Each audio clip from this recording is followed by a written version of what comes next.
Esta mañana estaremos dando final al curso. Usualmente son 3 selecciones, pero esta vez tuvimos una menos y hoy estaremos procurando terminar. Será un esfuerzo que haremos hoy para procurar abarcar los temas que hoy restan. Pero antes de pasar a los pecados respetables que vamos a estudiar hoy, la semana pasada me faltó cerrar el tema del juzgar a los demás. ¿En qué es que se manifiesta este pecado? Como vimos, cada uno de nosotros puede tener opiniones que ha elevado al estatus de verdades bíblicas y, por ende, juzgar las motivaciones y el corazón de las personas que no coinciden con nosotros. Pero algunos de nosotros, aunque podemos pecar de esa manera en ciertas ocasiones, hay quienes tenemos que lidiar más bien con lo que se llama un espíritu crítico, es decir, en cada ocasión, no importa el tema, la circunstancia o las personas, siempre está el afán de buscar las faltas. No hay a la medida de esta persona algo en lo que él no pueda entonces siempre ver esos puntos negros, en lo que pueda criticar, y esto es lo que se llama ya ese espíritu crítico, donde este juzgar ha tomado control. Un esposo, un cónyuge puede ser un buscador de faltas continuo hacia el otro cónyuge, hacia sus hijos. Nunca haces nada bien, siempre esto lo haces mal, y nunca encontrar evidencias de la gracia de Dios en la vida de la otra persona. Entonces debemos preguntarnos, y eso fue por poner un ejemplo: ¿tengo yo ese tipo de espíritu? Que estamos siempre constantemente buscando los errores y las carencias en los demás, en especial en los que son nuestra familia y en la congregación. Es esto lo que nos está dominando, que todo tiene que hacerse según lo que parece ser nuestro estándar, y todo aquello que no coincide pues lo vamos a criticar y buscar derrumbarlo. ¿Cómo podemos nosotros entonces combatir ese espíritu crítico? En Romanos 14:5, Pablo dice que cada uno debe estar convencido en su propia mente. Como vimos, había una gran diferencia. Habían unos que estaban abogando por comer solamente vegetales y legumbres, y habían aquellos que entendían que tenían una libertad de conciencia para comer lo que estuviera delante de su mesa. Pablo toma partido. Él realmente dice: yo entiendo que todo lo que se recibe con acción de gracias puede ser consumido, pero él no impone esta convicción que ha traído el Espíritu Santo a su vida a los demás. Y dice: cada uno esté convencido, pero lo que no tenía que ocasionar estas diferencias era yo poner tropiezo a mis hermanos o buscar confrontación, porque todo tenía que ser hecho ¿para qué? Para edificación. Entonces cada uno de nosotros tenemos que sostener esas convicciones con firmeza. Aquí no se trata de ser débil, de no tomar partido, pero es sostenerlas con humildad, que llegado el momento que si hay que reconocer que estaba mal, pues se reconoce y se cambia. Pero sencillamente yo no voy a juzgar en ese momento a las personas que no coinciden conmigo. También, como parte de las preguntas que me hicieron en este tema, llegó una consideración importante. Recuerdan que tocamos un aspecto acerca de la vestimenta y alguien me hizo una pregunta acerca de los tatuajes. Entonces voy a hacer unas pequeñas consideraciones sobre este tema. ¿Qué es lo que sucede con esto? Usualmente cuando se ve un tatuaje, también eso tiende a despertar en muchos de nosotros un espíritu de juicio, de qué clase de persona o creyente es este. Pero de nuevo, estamos juzgando las motivaciones de antemano. Hay que reconocer que muchas veces de lo que se trata es de una persona que en su vida pasada vivió de tal manera que eso fue parte de su vida. Pero estamos hablando de una marca que por lo general es permanente, y ahora conociendo al Señor, pues obviamente permanecen con Él, como un testimonio que el Señor lo ha rescatado. Hay que reconocer que en ocasiones se trata de esto. La semana pasada, a mí me encantó esa parte que decían: los de la casa de César te saludan. Y francamente, cuando uno ve personas que quedan esos vestigios de esas marcas y de un estilo de vida pasado desordenado, eso es diciendo: la gracia del Señor lo ha alcanzado. Porque la gracia del Señor alcanza a todo pecador. Nos ha alcanzado a nosotros, lo puede hacer con cualquiera. Ahora, la pregunta, estimando que quizás iba en el sentido de ¿es lícito para un creyente tatuarse? Hay algunas consideraciones para algunos que dicen que están en contra. Por ejemplo, toman el versículo de Levítico 19:28 que dice que no te harás marca en tu piel, no te harás tatuaje, dicen algunas traducciones. O el versículo de 1 Corintios 6:19 de que nuestro cuerpo es templo del Espíritu Santo, aunque el contexto ahí es de la inmoralidad sexual. Y uno que es quizás uno con una mejor base, Romanos 12:2, de que nosotros no debemos conformarnos a este mundo. En cualquiera de los casos, ninguno nos lleva a nosotros a afirmar categóricamente de que eso no es lícito. Sin embargo, sí hay muchas consideraciones que nosotros debemos tener en cuenta. La primera, ¿cuál es la motivación detrás de ello? ¿Por qué buscaría uno hacerlo? Debemos recordar que todo lo que hacemos debe ser hecho para la gloria de Dios. Entonces la pregunta es, ¿cómo puedo glorificar yo a Dios haciéndome esta marca en mi cuerpo? Otra es, si usted está bajo la autoridad de sus padres, pues, ¿qué consideran sus padres al respecto? Usted debe sujetarse a ellos. En tercer lugar está una consideración respecto a la modestia en el vestir. El principio de la modestia es, yo no debo atraer la mirada de las personas a mi cuerpo. Y muchas veces estas marcas lo que hacen es precisamente eso, atraer la atención hacia mí, a que me vean a mí, a que lo aprecien. Entonces estoy llevando la atención a mi cuerpo. Claramente si fuera una marca que está bajo el vestido que nunca se ve, eso entonces es diferente, ya no está atrayendo la atención hacia mí. También un entendimiento de lo que es una desnudez deshonrosa. En el contexto de hablar del cuerpo, Pablo dice que hay unos miembros que nosotros vestimos con más honra, que nosotros los cubrimos más.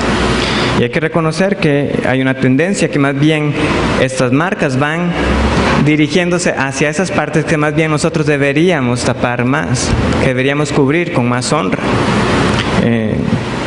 Nosotros no deberíamos conformarnos al mundo en ese sentido. Están claramente los tatuajes cerca o en la parte baja de la espalda, por mencionar algunos. Por último, también debemos considerar el uso del dinero. Usted dice, yo no estoy bajo la autoridad de mis padres, pero ¿es un buen uso de los recursos que el Señor me ha dado que yo lo gaste en ello? Es una pregunta válida. ¿Por qué? Porque somos mayordomos de los recursos que el Señor nos ha dado. Finalmente, hay una libertad de conciencia. Recuerde que es una marca permanente. Si usted al final de cuentas no está del todo tranquilo con eso, ¿para qué va a hacer algo en contra de su conciencia? Sería necio y obstinado, simplemente por mostrar un aspecto de la libertad cristiana. Hubo otras preguntas que me llegaron, pero no va a haber tiempo de tocarlas el día de hoy. Vamos entonces a entrar con la envidia y los celos. La envidia y los celos. El autor del libro cuenta de que él tiene una amiga, creyente también, que se dedica a esta misma área de escribir libros. Y son lo que él llama de un perfil bajo, es decir, no son autores grandemente reconocidos que venden miles y miles de copias. Entonces considera que es una en la que se dedica a lo mismo que él hace y que ama mucho y que tienen un perfil parecido. Sin embargo, dice él, se estaba enterando de que ella recibía muchas invitaciones para ir a exponer en el extranjero. Y sintió envidia. Porque si hacemos casi lo mismo, tenemos un perfil parecido, nos dedicamos a la misma área, porque ella recibe las invitaciones y yo no. Lo irónico del caso es que él reconoce que no le gusta viajar fuera de su país, porque eso implica siempre los trámites migratorios, manejar monedas extranjeras. Lo que estaba detrás de ello era una consideración de que alguien estuviera recibiendo un favor que él consideraba que también tenía el derecho de recibir. Y así es la envidia.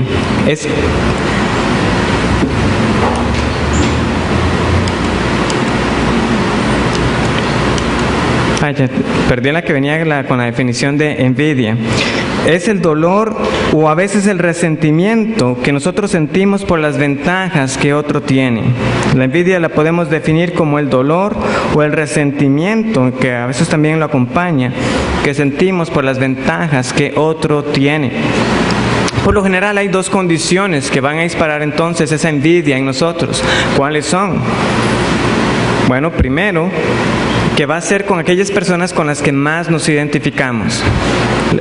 La envidia va a surgir con alguien que yo aprecio mucho, que es cercano a mí, con alguien que yo me puedo identificar. Y en segundo lugar, se va a dar porque es en una área que yo valoro. Es decir, nosotros, la gran mayoría, no sentimos envidia por deportistas o por músicos o por profesionales en otra área que puedan tener mucho éxito, porque sencillamente no es la área en la que nosotros nos desenvolvemos. Pero es muy diferente cuando yo tengo a alguien a quien yo considero como mi igual, que hace lo mismo, que es algo que yo amo, pero yo veo que él le va como mejor, como que tiene más reconocimiento, como que las personas lo buscan más a él. Pero uno dice, yo estoy haciendo lo mismo. Y eso puede despertar en nosotros esa envidia. ¿Por qué a él sí y por qué a mí no? Nosotros no somos tentados entonces a estar incluso envidiando lo que algunos famosos puedan tener. Por lo general puede haber alguna codicia, pero no es el pecado de envidia como tal. ¿Por qué? Porque ciertamente ninguno de nosotros quisiera estar en esa condición de tener ese éxito en el mundo, pero no conocer al Señor. Eso no lo envidiamos. Pero se da ahí justamente con esas personas cercanas, con esas áreas que nosotros estimamos. Que yo considero que yo debería ser el receptor, no la otra persona, o que deberíamos recibir por partes iguales. Y todo esto sucede cuando yo abandono este llamado a la humildad que tenemos en las Escrituras, que es lo que nosotros leemos en Filipenses capítulo 2, que debemos estimar a los demás como superiores a uno mismo. Pero aquí tenemos el sentido inverso. Yo soy el que me estoy estimando como superior y por ende yo soy el que debo recibir lo demás, todos los premios, el reconocimiento, la admiración. En lugar de gozarme con que otra persona, un prójimo, está haciendo y está siendo reconocido. Es un llamado a la humildad, ciertamente. Este es el antídoto contra la envidia. De gozarnos más bien por el éxito del otro y no un descontento por considerar que seríamos nosotros los que debemos estar en su lugar. Entonces podemos tener en ejemplos prácticos a un estudiante que se esfuerza similar a otro estudiante, sin embargo el que se lleva el reconocimiento del primer lugar, o el que recibe las invitaciones para participar en ferias, o que recibe la beca o el bono para ir a estudiar a cierto lugar, es el otro, y uno puede sentir envidia. Y a veces no es tanto, o puede ser que el estudiante no esté deseando tanto los premios como tales, pero lo que le carcome es que la otra persona los tenga, como vamos a ver con los celos. Los padres pueden sentir envidia por otros padres que ven que sus hijos, que están como en una escuela similar o que están recibiendo la misma educación, el mismo tipo de entrenamiento, si es que practican algún deporte, o la ejecución de algún instrumento, pero ven que son los hijos de los otros los que van avanzando y los hijos de uno parece que van como rezagados y uno siente envidia. Es eso, es en esas condiciones como similares y en lo que uno estima y uno aprecia. Y nos resiente que otros lo tengan. Sin embargo, nosotros, como hemos visto con cada pecado llamado respetable, no podemos considerarlo como algo trivial. Vamos a Romanos capítulo 1.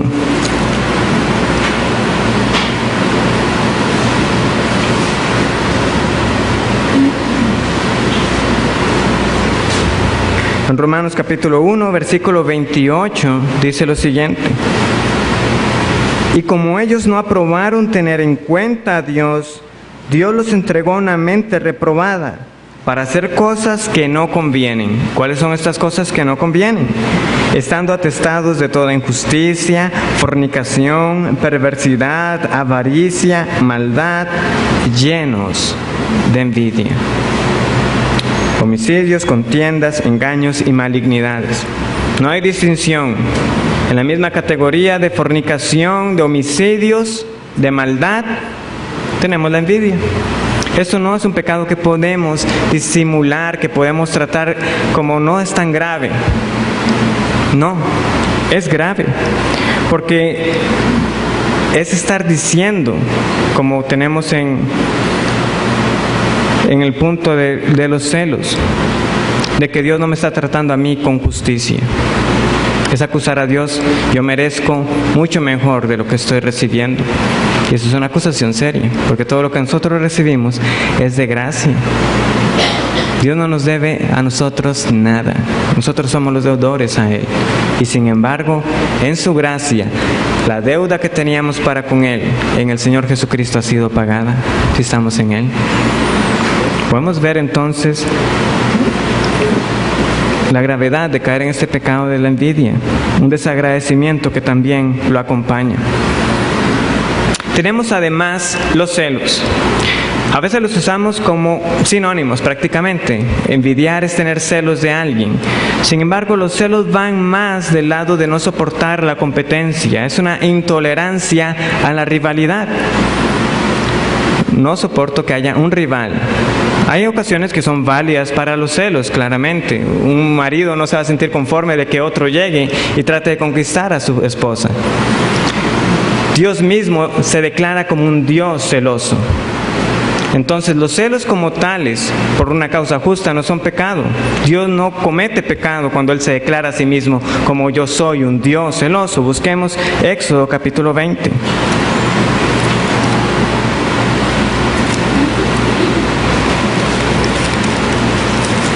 Y esa es una de muchas instancias, solo para que nosotros tengamos un ejemplo.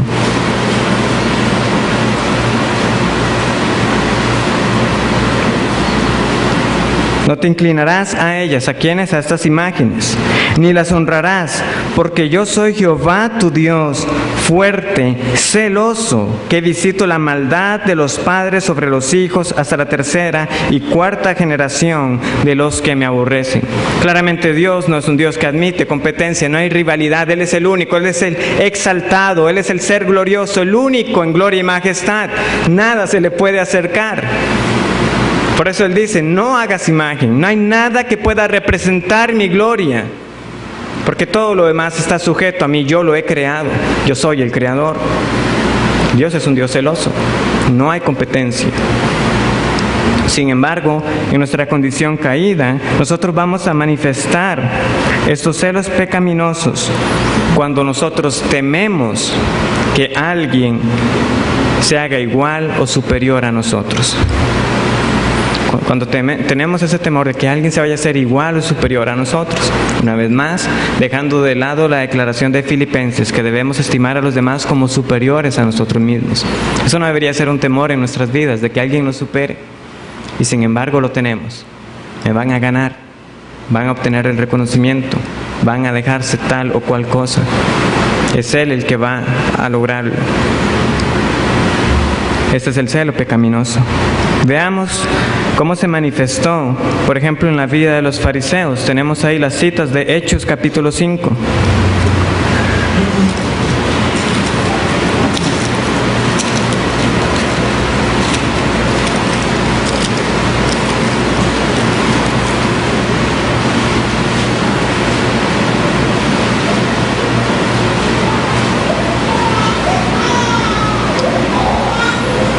Para que entendamos el contexto, leamos el versículo 14. Y los que creían en el Señor aumentaban más, gran número así de hombres como de mujeres, tanto que sacaban los enfermos a las calles y los ponían en camas y lechos, para que al pasar Pedro, a lo menos su sombra cayese sobre algunos de ellos. Y aún de las ciudades vecinas, muchos venían a Jerusalén, trayendo enfermos y atormentados de espíritus inmundos, y todos eran sanados. Esto es lo que está pasando. Estos hombres están predicando el Evangelio y juntamente con esta predicación, estas señales milagrosas acompañan el mensaje para confirmarlos a ellos como mensajeros enviados por Jesús. Los fariseos, en lugar de gozarse de que personas están siendo curadas, de que personas están creyendo en Dios, ¿qué es lo que hacen? Versículo 17. Entonces, levantándose el sumo sacerdote y todos los que estaban con él, esto es, la secta de los saduceos, se llenaron de celos y echaron mano a los apóstoles y los pusieron en la cárcel pública. No podían soportar que se les fuera la gente. Tenían que estarlos siguiendo a ellos, conformarse a las reglas que ellos habían dictado. Llega la predicación de la palabra de Dios, se van. ¿Y cómo se manifiesta el pecado de sus corazones? En celos. Y aquí estamos hablando del carácter de hombres que negaban, en el caso de los saduceos, la resurrección. Celos. No podemos tomarlos como cosa ligera. Capítulo 13, versículos 44 y 45.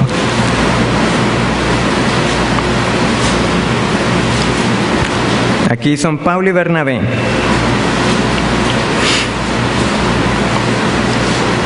Una vez más, el versículo 43 nos da el contexto. ¿Qué es lo que sucede ahí? Y despedida la congregación, muchos de los judíos y de los prosélitos piadosos siguieron a Pablo y a Bernabé, quienes hablándoles les persuadían a que perseverasen en la gracia de Dios. El siguiente día de reposo se juntó casi toda la ciudad para oír la palabra de Dios. La reacción: pero viendo los judíos la muchedumbre, se llenaron de celos y rebatían lo que Pablo decía, contradiciendo y blasfemando. Vemos otra vez la manifestación. Está siendo la palabra de Dios predicada. En vez de gozarse de que una multitud viene para escuchar el mensaje de salvación, ahí estaban boicoteando, interrumpiendo, poniendo tropiezo. ¿Por qué? Por causa de los celos. Y así es. Muchas veces no es que nosotros queramos necesariamente el reconocimiento o el premio, la circunstancia que la otra persona recibe, pero nos gustaría poner todo obstáculo para que no lo alcancen. No nos interesa el premio, pero por lo menos que tampoco él lo logre. Bueno, no podemos tener a estas personas que nos sigan a nosotros, que tampoco sigan a Pablo y la predicación. Así es. Otro caso, y de nuevo, aquí estamos hablando de personas cuyo testimonio de vida no llegó a reflejar un cambio. Saúl, aunque fue llamado por Dios y ungido por Samuel, el pecado en él se empieza a manifestar precisamente al tener celos de David. Vamos a 1 Samuel capítulo 18.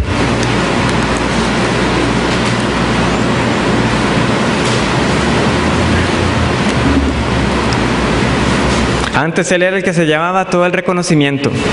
Saúl, el más alto, el más hermoso. Este sí es el rey que el Dios nos ha provisto, que el hombre fuerte, fornido. Y sin embargo, vean lo que se manifiesta cuando las mujeres cantan lo siguiente. Versículo 7. Y cantaban las mujeres que danzaban y decían: Saúl hirió a sus 1000 y David a sus 10,000. Y se enojó Saúl en gran manera y le desagradó este dicho y dijo: a David dieron 10,000 y a mí 1000. No le falta más que el reino. Bueno, en efecto, el reino iba a ser para David. Pero así empezó, teniendo celos de David. Y como podemos seguir luego en los capítulos siguientes, estos celos no fue simplemente en ese enojo que él se estaba guardando. Él buscó matar a David, le tiró la lanza, lo quiso traspasar, lo envió poniéndole retos difíciles. ¿Quieres casarte con mi hija? Bueno, pues tráigame entonces siempre pucios de filisteos, buscando que fueran ellos los que lo mataran. Así se manifestaron. Los celos no son cosa ligera. Tenemos que luchar contra él, y como todo pecado debemos cortarlo de raíz antes que sus raíces nos contaminen, nos hagan tropezar amargamente. Como creyentes nosotros estamos expuestos a estos celos cuando viene alguien cuyo desempeño y resultados son mejores a los nuestros. Son muchos los casos. Solo estoy poniendo algunos como para darnos una idea. Usted está en el trabajo. Por mucho tiempo usted es el que se llevaba las alabanzas del jefe o el reconocimiento del jefe y le daban ciertos permisos y demás. Entra alguien nuevo, empieza a tener mejores resultados y usted empieza a quedar como relegado a un segundo puesto. Vienen los celos. Eso me pertenecía a mí, eso era mío.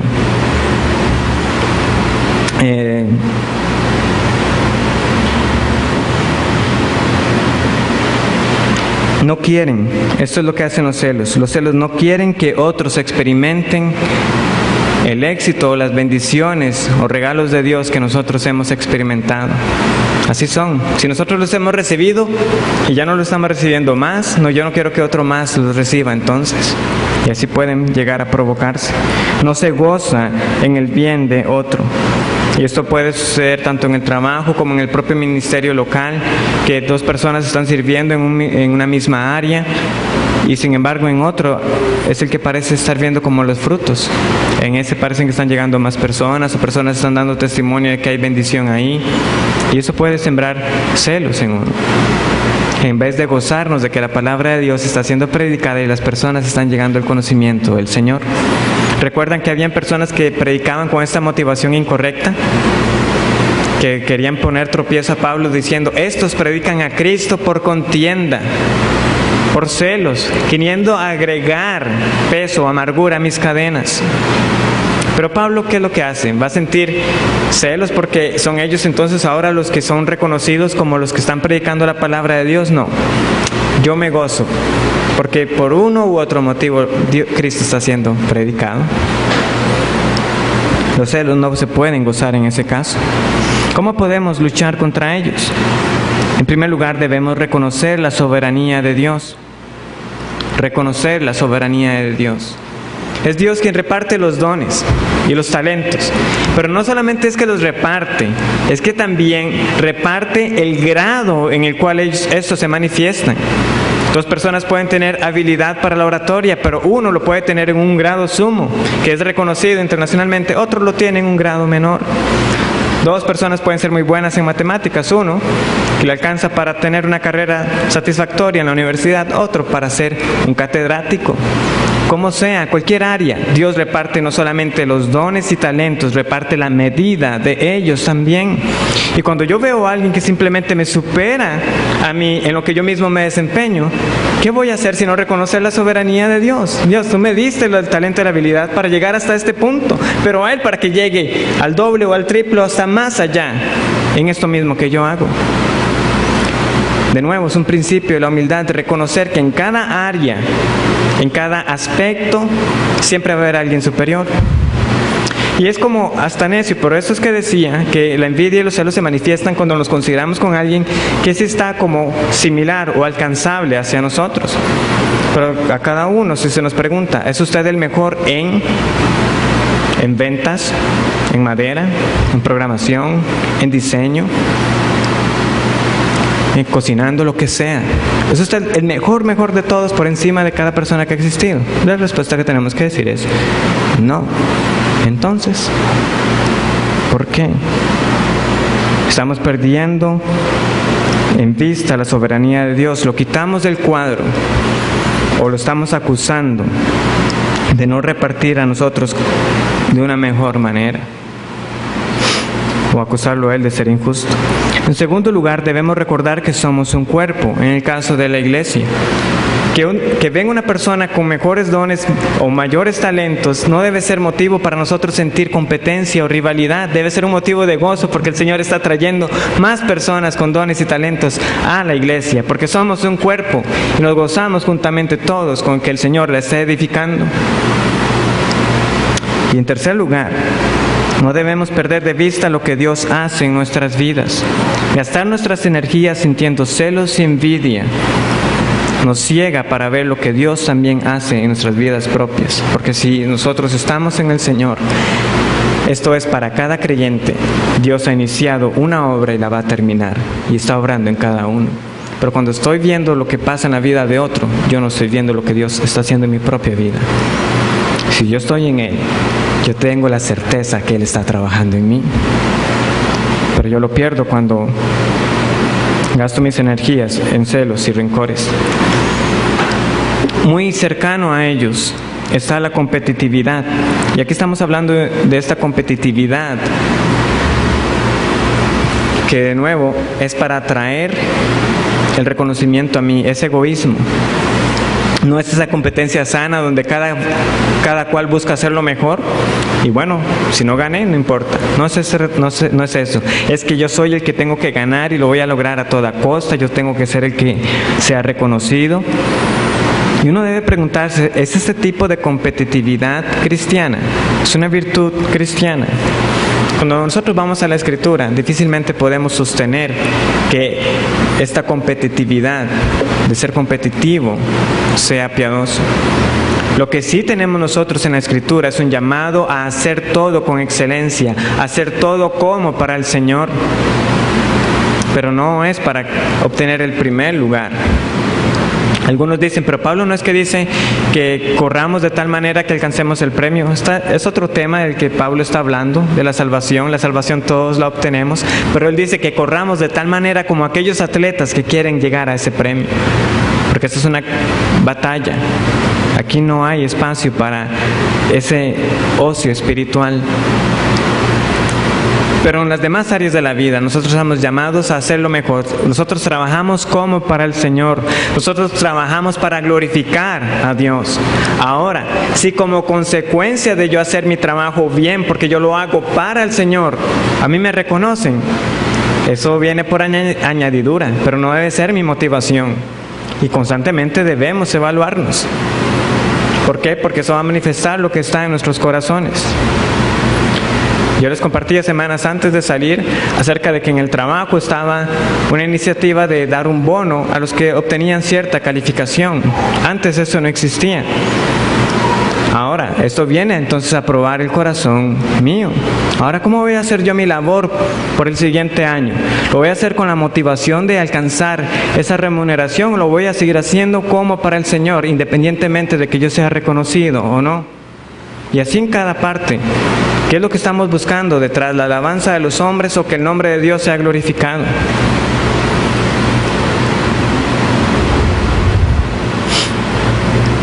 Él puede llegar el reconocimiento, pero no puede ser nuestra motivación.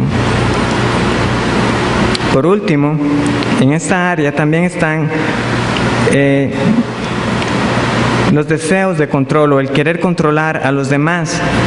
Ya vimos que si yo soy competitivo, que rivalizo, yo quiero alcanzar las cosas, parte para lograrlo es haciéndolo por medio de controlar a las personas. Es decir, voy a manipularlas, voy a enojarme con ellas cuando no se hace como yo digo. ¿Para qué? Para que ya sea que cedan o se rindan y entonces se haga de la manera que yo quiero que sea hecha.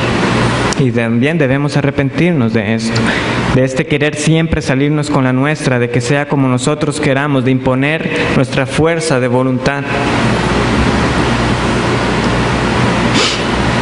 Puede darse también en las relaciones, en el matrimonio, uno que quiere imponer que se haga según sus deseos, a pura fuerza de voluntad, a no ceder, en vez de trabajar y ser uno.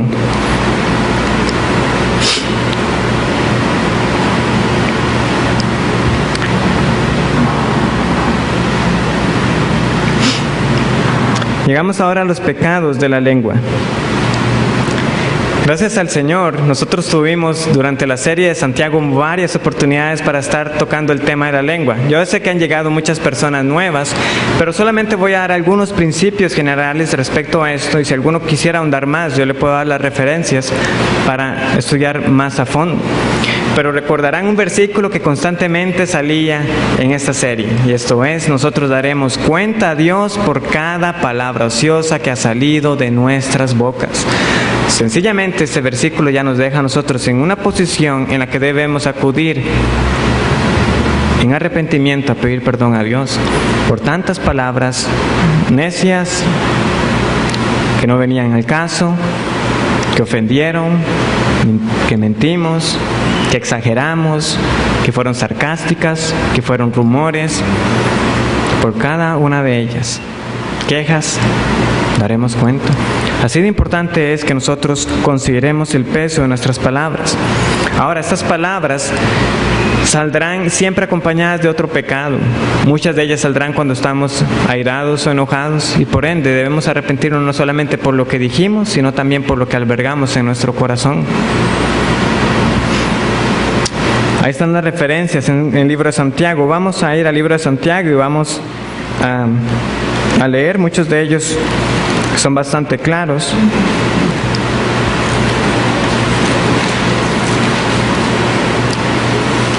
Y de paso algunos principios también nos son dados. tenemos en Santiago 1:19 un primer principio. ¿Quiere cuidarse con sus palabras? Escuche más. Por esto, mis amados hermanos, todo hombre sea pronto para oír, tardo para hablar, tardo para airarse.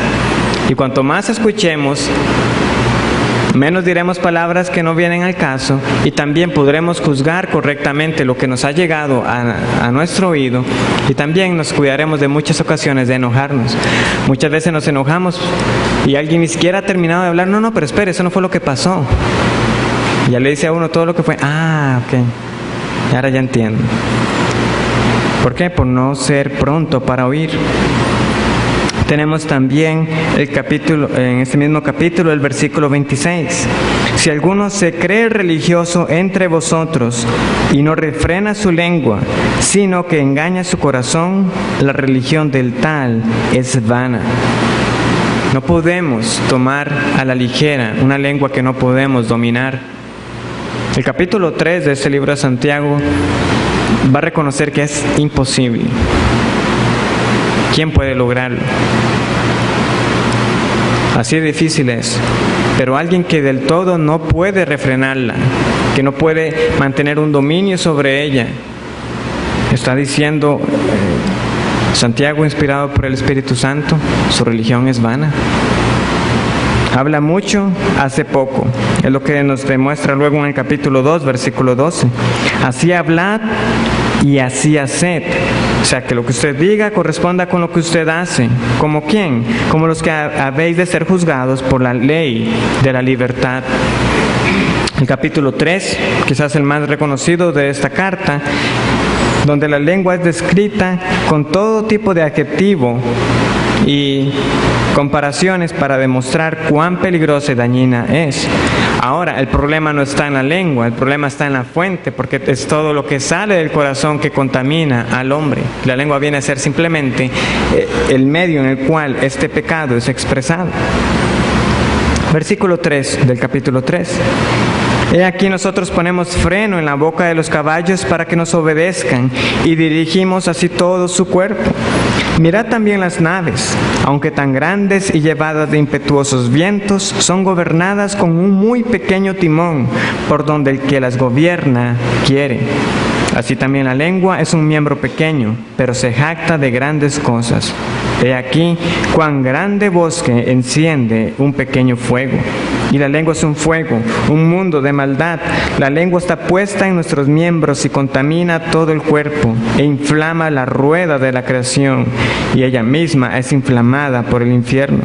Porque toda naturaleza de bestias y de aves y de serpientes y de seres del mar se doma y ha sido domada por la naturaleza humana. Pero ningún hombre puede domar la lengua, que es un mal que no puede ser refrenada, llena de veneno mortal. Con ella bendecimos al Dios y Padre, y con ella maldecimos a los hombres, que están hechos a la semejanza de Dios. De una misma boca proceden bendición y maldición. Hermanos míos, esto no debe ser así. Podemos dedicarnos a llamar a nuestros perros por su nombre, a domesticarlos, a domarlos, y sin embargo no podemos refrenar nuestras lenguas para no tratar de tonto a alguien más. Y podemos venir luego aquí el día del Señor a cantar alabanzas a Él. ¡Cuánta inconsistencia! Necesitamos la gracia de Dios definitivamente para controlar este miembro que ha sido puesto.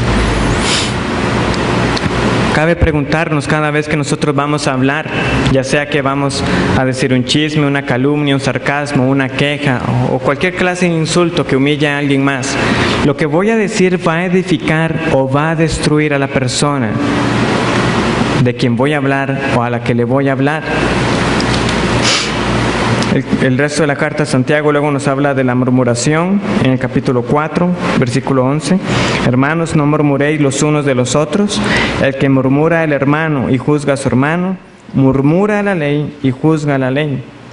Pero si tú juzgas a la ley y no eres hacedor de la ley, no eres hacedor de la ley, sino juez.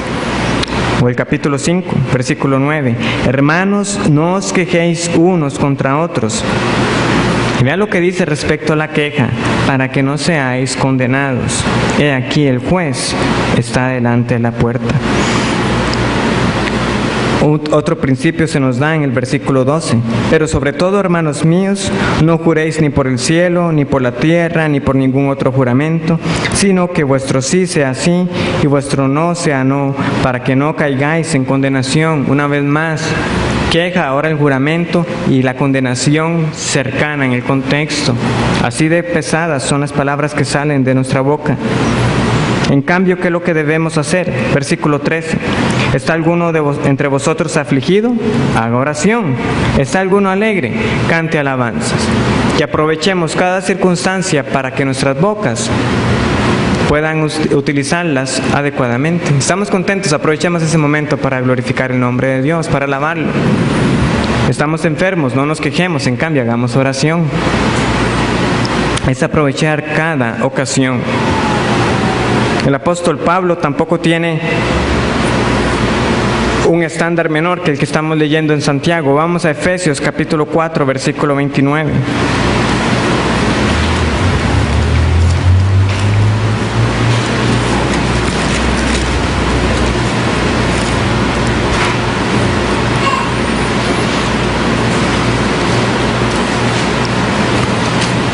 Dice así: ninguna palabra corrompida salga de vuestra boca, sino la que sea buena para la necesaria edificación, a fin de dar gracia a los oyentes.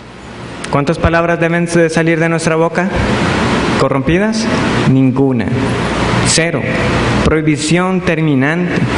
Una vez más, ¿cuántos de nosotros podemos decir de que nunca ha salido una palabra corrompida de nuestra boca? Necesitamos la gracia del Señor para que nuestro hablar cada vez más vaya siendo renovado y sea sazonado con sal, con gracia, como dice Colosenses. Pero para que nosotros podamos hablar palabras de gracia, necesitamos la gracia de Dios. Es la única manera. Y si no la conocemos, acudamos a Dios para que nos la dé. Y esta nueva vida se reflejará también en un hablar que ha sido cambiado. Por último, y este es un tema que podría extenderse también bastante, pero es el que cierra esta serie, es el pecado de la mundanalidad. Ahora, muchas personas pueden tener en su cabeza ¿qué significa ser mundano? Para algunos, por ejemplo, los Amish, eso significa ningún tipo de comodidad de nuestros días. Y ellos viven ahí aislados en sus granjas y no hay electricidad, nada de usar automóviles. ¿Significa eso separarnos del mundo? ¿Significa eso ser mundano? Para algunos, tristemente, significa simplemente una lista de actividades. Guardarme la mundanalidad es no hacer esto, no hacer lo otro, no hacer esto, no hacer esto. Sin embargo, esta mundanalidad está más bien reflejada en un apego o en involucrarme o en preocuparme por cosas de la vida temporal. Es también aceptar valores, la moralidad y prácticas de la sociedad incrédula, que aunque pueda ser decente, aunque parezca decente, nosotros no estamos discerniendo si lo que ellos están haciendo es bíblico o no. Simplemente estamos siguiendo la corriente del mundo. Pero como no es escandaloso, como no es socialmente aceptable, podemos hacerlo, pero no necesariamente es bíblico. Eso es ser mundano, es no darle mente a lo que estamos haciendo, no usar nuestros sentidos espirituales, como ha estado diciendo el pastor Eduardo.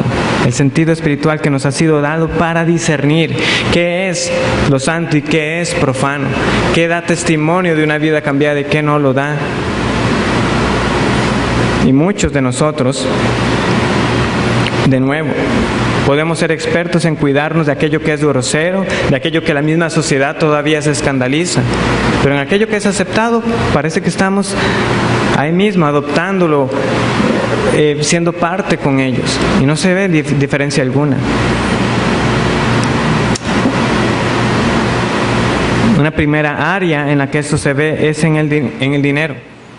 De nuevo, ¿qué sería lo abiertamente escandaloso? Bueno, sería que estuviéramos cometiendo fraude, que estuviéramos cometiendo robos, que estuviéramos quitándole a las personas descaradamente por medio de intereses. Pero no, hay formas más sutiles. No sé ahorita cuáles son las cifras de la entrada promedio después de que ya una persona ha adquirido lo que necesita, pero lo cierto del caso, de nuevo, es que la mayoría de nosotros recibimos lo que es más que suficiente para que nosotros podamos tener pan y comida y vestido en nuestra casa para pagar los recibos y demás, pero nosotros no nos contentamos con eso. Queremos tener lo último y se pone el área en lo que sea. Queremos gastar en aquello que nos gusta, en nuestras aficiones o hobbies, como les llaman. En eso estamos dispuestos a gastar lo que sea necesario. Y si me voy a endeudar, no importa, pero me voy a dar el gusto. En ese sentido, podemos dar un uso mundano al dinero, en el cual nosotros gastamos más para nosotros y damos menos a Dios de lo que Él nos ha dado. Por la gracia del Señor, también en la serie de Filipenses nosotros hemos sido instruidos respecto a este dar. Algunos dirán que con respecto, por ejemplo, al diezmo, si es que aplica para estos días, si no es una regla, pero sí hay algo que permanece, y esto es un principio de una ofrenda que es proporcional. Dios da a todos, a algunos mucho más que a otros, pero de esa misma manera nosotros somos llamados a dar de lo que Él nos ha dado. Y sin embargo, cuando uno ve las estadísticas, y de nuevo esto no está disponible en nuestro país, los números por lo general son de Estados Unidos, pero aunque las personas ahora ganan más, dan mucho menos para la iglesia. Y cuando se estudia también el uso que las iglesias han dado a esos dineros, lo que viene a reflejarse es que ahora se gasta más a nivel local que lo que sale para apoyar las misiones. Entonces, vemos la cadena. Las personas dan menos de lo que han recibido. Y de lo que se recibe, más se queda a nivel local que lo que sale para apoyar las obras en otros países. Eso es un uso mundano. Y por eso nosotros oramos aquí para que el presupuesto de esta congregación cada vez más refleje este compromiso para llevar la palabra de Dios a cada parte, no solamente de este país, sino en todo lugar que el Señor nos provea la oportunidad para apoyar a hombres que estén predicando fielmente la palabra de Dios. Y debe ser nuestra petición para que nosotros ser sabios, para que no todo se quede aquí, para nosotros no cegarnos a la realidad de que cuánto nos está prosperando el Señor y que el edificio crezca y hay muchas comodidades, pero en otras partes no estemos dando para que otras personas tengan acceso tan siquiera a la Biblia. También podemos ser mundanos en la inmoralidad. Y alguno dice, wow, Ronnie, pero eso ya no parece tan respetable, tan susceptible. ¿De qué estabas hablando? Claro, nosotros podrán dar testimonio de que se han cuidado de muchos pecados escandalosos, pero podremos participar en lo que se llama una inmoralidad vicaria, es decir, con un sustituto. Yo no cometo los pecados, pero participo ya sea leyendo o viendo los pecados de otros. En las noticias, cuando salen los pecados de que ha habido infidelidad, en estos programas de farándula, lo que sea, o cuando yo en una película sé que van a haber escenas que no debería yo estar viendo. No soy yo el que estoy cometiendo el pecado, pero estoy participando con mi vista de lo que otros están haciendo contra Dios. Y eso es participar de la inmoralidad, de la cual nosotros deberíamos separarnos. También se puede ver en la forma que vestimos. Y cuando se habla de este tema, principalmente se dirige a las mujeres, pero nosotros hombres también. El principio que les mencioné cuando comenzó la lección, la modestia, no dirigir la atención a mi cuerpo. Y cuando yo me visto de manera que la atención sea dirigida a mi cuerpo, ya estoy siendo indecoroso. Así tanto el hombre que se viste para lucir su cuerpo trabajado en el gimnasio, como la mujer que se viste para que su figura sea resaltada. Hace un tiempo se compartió un artículo que fue traducido, y en esto hay que reconocer, hermanas, que a veces es que no se da mente. Uno se puede poner algo y no se consideró que podría ser tropiezo para otros. No recuerdo el nombre que se le daba en ese artículo, como Sandy la despistada, algo así. El punto es, debemos entonces esforzarnos y poner mente, porque el mundo no le da mente a eso. Ellos justamente crean la moda para que los cuerpos sean resaltados. Hay una iniciativa que una joven de la iglesia de IBCJ empezó y que me llamó mucho la atención, y era precisamente promocionando vestimenta que fuera decorosa y modesta. Es que a veces asociamos la modestia como que eso debe ser anticuado y seguro usar unas faldas que peguen en el piso, ¿no? Vestidos bonitos, pero decorosos. Y eso es algo que uno puede promocionar y que entre nosotros mismos nos podemos ayudar. Hermana, considere ese tipo de vestidos. Hermano, considere ese tipo de vestimenta. Pero no simplemente ir en la corriente del mundo. Ah, está de moda, pues usémoslo. Sin discernir primero si es modesto. Por último tenemos idolatría. De nuevo, nosotros ya no nos estamos postrando ante estatuas, ante ídolos hechos de madera o piedra, pero nosotros rendimos culto a muchos de ellos, llamados ídolos del corazón. Por ejemplo, una afición a los deportes. Muchos de nosotros, sí está bien, podemos tener afición a un deporte, a un equipo, pero ¿en cuántos de nosotros esto se puede convertir en un verdadero tropiezo y hacer un ídolo de ello? En el cual lo pongo antes, donde mi estado emocional depende de los resultados de lo que un equipo haga o no haga. Ya se ha hecho un ídolo en su corazón. Y de nuevo, debemos separarnos de ello. Yo recuerdo por mucho tiempo, años atrás, donde yo podía decir eso, de que de verdad estaba tan pendiente de lo que pasaba, de que me alegraba o me enojaba si el resultado no se daba. Ahora ya a veces ni tiempo hay para eso y estoy contento que sea por fuera el resultado. Pero recuerdo hace un par de años de que en el grupo de trabajo en que estaba, los hombres solo pasaban hablando de eso. Entonces empecé a participar poco a poco. Cuando vi, ya estaba participando mucho y de nuevo estaba viendo cómo eso estaba siendo un tropiezo para mí, para estar entonces otra vez pendiente de y cuánto quedaron y quién anotó y quién hizo lo otro. Podemos hacer ídolos de cualquier cosa, de ropa, de accesorios, de un estilo de vida. Esos son los ídolos de nuestros días. No podemos comprar la idea de este mundo. Como dice Romanos, no nos debemos conformar, sino que nuestras mentes sean renovadas con el entendimiento de la voluntad de Dios. Esa debe ser. Con esto concluye la lista de pecados. Y uno se pregunta, ¿y ahora qué? ¿Qué vamos a hacer habiendo visto todo ese montón de áreas en las cuales nosotros reconocemos que simplemente porque no son tan groseros, no hemos estado luchando con ellos como debemos? Bueno, aquí está un repaso de lo que habíamos visto en una lección. ¿Qué es lo primero? Hermano, lo primero es siempre aplicar el Evangelio. Recordar que la santidad de nosotros no depende de lo que nosotros estemos haciendo, sino que es una declaración. Santos y justos en Cristo Jesús, de que Dios nos ve a nosotros por medio de lo que el Señor Cristo hizo y somos santos. Hemos sido apartados, es algo posicional, ya estamos en el reino de Dios. Y esto nos debe a nosotros motivar para seguir entonces en busca de esa santidad.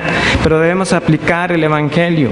Una vez más, yo he sido apartado por Él. Y si Él me amó cuando yo aún era pecador, sin duda su amor no ha cambiado ahora que soy llamado su hijo. Y si me rescató del pecado, Él me seguirá rescatando del pecado hoy también. Y en vez de caer derrotado, es acudir al trono de gracia para que Él me conceda la victoria sobre cada uno de ellos. Es aplicar el Evangelio. Es también depender del Espíritu Santo. Recordemos, no estamos solos. Todo aquel que ha sido lavado en la sangre de Cristo Jesús ha sido también sellado con las arras del Espíritu Santo. Y tenemos esta promesa de que Él estará con nosotros hasta el fin. Él no nos dejará. Podemos contristarlo, pero no nos dejará. Que vivamos de manera que no lo contristemos, sino que seamos más bien llenos, controlados por el Espíritu Santo. Debemos reconocer nuestra responsabilidad, sí, porque somos llamados a mortificar el pecado, a hacer morir las obras de la carne. Es un llamado a nosotros, somos responsables por ello. Nosotros trabajamos, eso sí, está el Espíritu Santo juntamente con nosotros, pero no debemos perder el enfoque de esta balanza. Nosotros también tenemos que hacer, tenemos que esforzarnos, hay que ser diligentes. Tenemos que identificarlos. Ciertamente la lista fue grande, pero no en todos tenemos las mismas luchas. Nosotros debemos identificar a aquellos. Y para esto debemos buscar la ayuda de otros. Pensando que este hermano lo que me va a decir me lo está diciendo para mi bien. Mira, tienes problema en esto, tienes en esto, estás siendo dominado por esto. También tenemos que memorizar y aplicar las escrituras apropiadas. Hemos tenido pasajes para cada uno de ellos. Hoy por razón de tiempo abrevié, pero tenemos pasajes que nos ayudan en cada pecado para nosotros aplicar y tomar esas promesas para nosotros. Y también principios para luchar contra ellos. Cultivar una práctica de oración por esos pecados específicos. Y también la rendición de cuentas, involucrar a otros hermanos que me ayuden a mí en esta lucha contra el pecado. Porque de nuevo, no solamente no estamos solos en el sentido de que el Espíritu Santo nos ha sido dado, tampoco estamos solos cuando pertenecemos a una iglesia y tenemos hermanos que tienen una misma meta, y esto es agradar al Señor. Y yo me voy a gozar y trabajar para que otros hermanos también caminen conmigo en esta carrera cristiana hasta que Cristo venga. El Señor les bendiga, hermanos.